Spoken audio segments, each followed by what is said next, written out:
dosen untuk materi ini.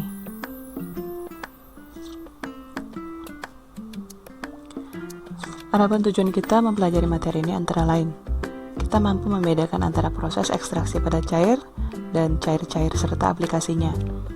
Bisa menerapkan prinsip leaching, bisa menganalisa metode operasi leaching, dan bisa menghitung neraca massa khususnya pada single state leaching yang akan dipelajari pada sesi ini. Pada materi ini akan dijelaskan mengenai proses ekstraksi pada cair dan cair-cair, hubungan kesetimbangan pada leaching, single state leaching, menghitung neraca massa single state leaching, hingga membuat grafiknya.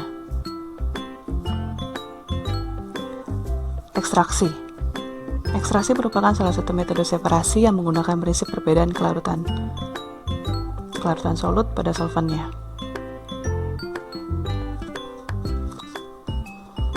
Dalam tujuannya untuk memisahkan satu atau lebih komponen dalam sebuah campuran tersebut akan dikontakkan dengan fase lain.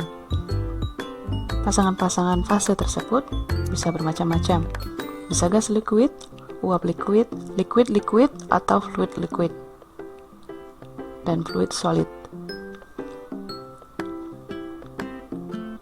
Pada liquid-liquid ekstraksi, biasanya menggunakan destilasi untuk memisahkan solvent dari solutnya. Apa dimaksud dengan solid liquid ekstraksi? Sebelumnya kita jelaskan dulu, ekstraksi berdasarkan fasanya dibagi menjadi dua jenis, yaitu ekstraksi pada cair dan ekstraksi cair-cair. Pada ekstraksi pada cair, atau disebut dengan leaching, di mana komponen solut diekstrak dari solidnya dengan menggunakan pelarut. Sedangkan pada ekstraksi cair-cair, solut dipisahkan dari fasa liquidnya dengan menggunakan liquid lainnya yang bersifat immiscible atau tidak larut dengan liquid tersebut, sehingga solut akan berdifusi ke solvent dan membentuk dua bagian seperti ini.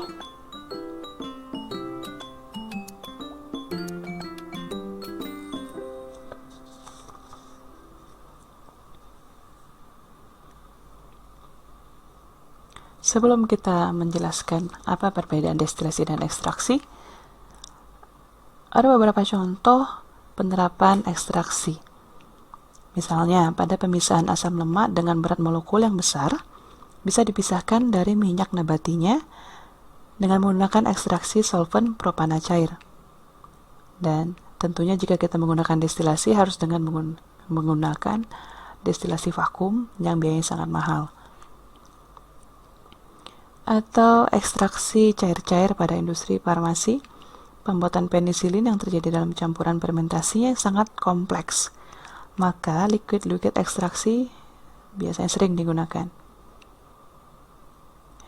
Sedangkan untuk leaching umumnya digunakan untuk produksi logam seperti tembaga, besi, uranium, vanadium, dan lain-lain.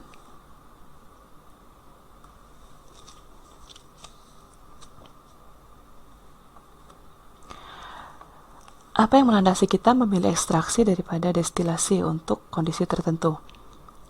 Pertama, kita lihat dulu apakah substansi inorganiknya terlarut dalam larutan organik. Seperti kita ketahui, larutan organik mudah terurai atau mudah rusak pada kondisi temperatur tinggi. Yang kedua, bagaimana dengan konsentrasi kontaminannya? Apakah jumlahnya relatif lebih sedikit atau banyak? Jika memang lebih sedikit, maka kita anggap sebagai kontaminan yang tidak diinginkan ya, sehingga kita gunakan leaching agar lebih efektif, selektif terhadap kontaminan itu sendiri, dan hasilnya akan lebih hemat. Yang ketiga, dilihat dulu apakah material komponen-komponen sensitif terhadap panas, seperti yang dijelaskan pada poin 1. Yang keempat, perbedaan titik leleh atau titik didihnya yang berdekatan. Jika memang berdekatan, maka penggunaan operasi destilasi tidak akan menghasilkan hasil yang maksimum, karena akan terbentuk suatu kondisi azeotrop di mana tujuan pemisahan tidak akan tercapai. Dan kemudian, apakah komponen yang bertitik didih tinggi jumlahnya relatif sedikit atau banyak? Jika memang sedikit, maka fokuslah memisahkan yang sedikit tersebut dan gunakan ekstraksi.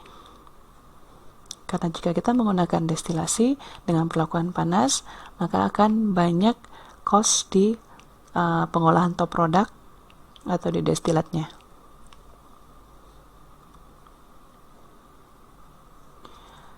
Berikut merupakan penjelasan lebih detail mengenai leaching.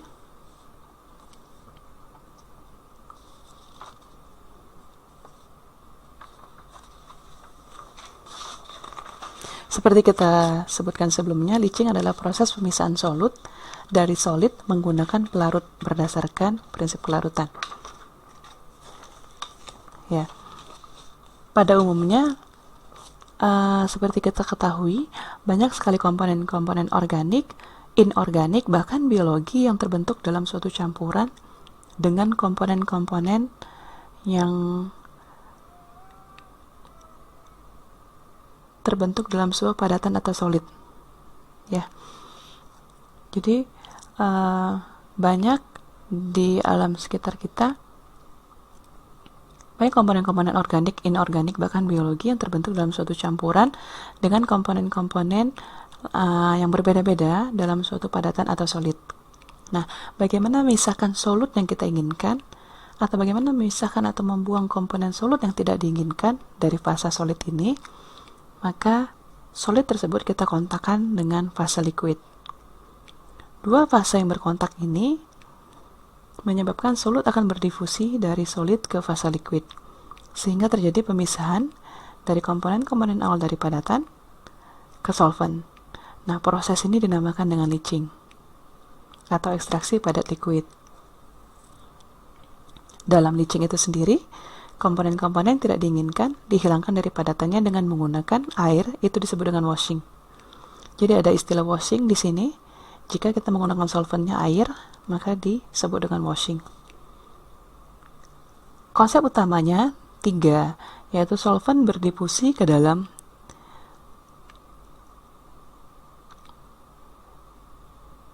solid, ya. Jadi solvent berdifusi ke dalam solid untuk dapat kontak dengan solut, atau kita sebut di sini dispersi solut ke solvent. Kalau solvent berdifusi ke pori-pori solid, untuk kemudian solut bisa berdispersi ke solvent. Selanjutnya, melarutkan solut, yaitu dispersi solut ke solvent. Kemudian, difusi keluar dari solut menuju ke bulk solution. Itu ada di tahap ini. Setelahnya akan terbentuk concentrated solution, di mana solvent yang tadi konsentrasi rendah akan melarutkan solut sehingga konsentrasinya menjadi tinggi, yang kita sebut dengan concentrated solution. Sedangkan di underflow-nya, sisa solid yang telah diekstrak padatannya akan keluar bersama-sama dengan larutannya atau solventnya. Kita sebut dengan underflow. Pada proses leaching, tahapan yang kedua adalah pemisahan ekstrak dan rafinat. Overflow biasa disebut dengan ekstrak, sedangkan underflow adalah rafinat. Di overflow, ada tahapan selanjutnya, yaitu pemisahan atau recovery solid dan pemisahan dan recovery solvent, baik di overflow maupun di underflow.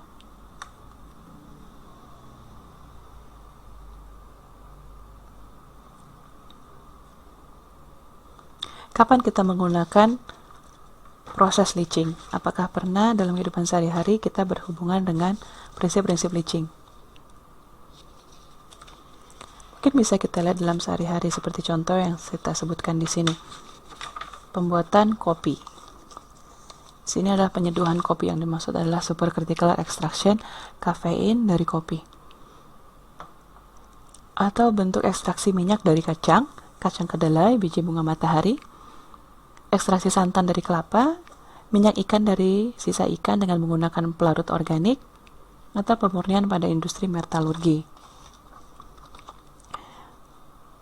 Tadi sekilas sudah dijelaskan mengenai penggunaan ekstraksi cair-cair. Sedangkan untuk leaching sendiri, pemurnian pada industri metalurgi. Ya, masih banyak lagi. Di sini contohnya dalam single batch maupun dari multi batch-nya nanti akan dijelaskan pada sesi tersebut. Apa saja faktor-faktor yang mempengaruhi kecepatan leaching? Secara umum, yang mempengaruhi kecepatan leaching adalah satu, ukuran partikel, kedua adalah temperatur, ketiga pengadukan, keempat pelarut. Secara sederhana untuk kita mengingat, semakin kecil ukuran partikel, maka luas permukaan spesifik akan semakin besar, sehingga kontak dengan solvernya akan semakin besar, menyebabkan laju ekstraksinya bisa semakin tinggi. Kedua, temperatur. Semakin tinggi temperatur, pada umumnya akan menurunkan viskositas.